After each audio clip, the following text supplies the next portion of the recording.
Tollywood pan India స్టార్ల మధ్య ఇప్పుడు ఆసక్తికర పోలికలు నెట్టింట వైరల్ అవుతున్నాయి. ప్రభాస్, అల్లు అర్జున్ మాత్రం వరుసగా భారీ సినిమాలు లైన్లో పెట్టుకొని ఫుల్ స్పీడ్లో ముందుకెళ్తుండగా రామ్ చరణ్, ఎన్టీఆర్ మాత్రం తదుపరి ప్రాజెక్టుల విషయంలో కాస్త నెమ్మదిగా అడుగులు వేస్తున్నారని సినీ వర్గాల్లో చర్చ నడుస్తోంది. బాహుబలి తర్వాత పాన్ ఇండియా మార్కెట్ను పూర్తిగా ఓన్ చేసుకున్న ప్రభాస్ చేతిలో ప్రస్తుతం 4 భారీ ప్రాజెక్టులు ఉన్నాయి.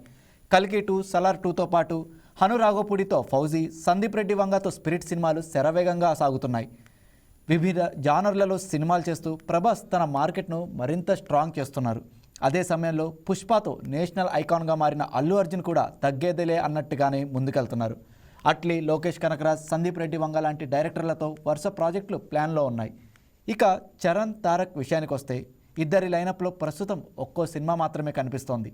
చరణ్ బుచ్చిబాబు సినిమా తర్వాత సుకుమార్ ప్రాజెక్ట్, తారక్ ప్రశాంత్ నీల్ తర్వాత త్రివిక్రమ్ మూవీపై అధికారిక ప్రకటనలు ఇంకా రావాల్సి ఉంది.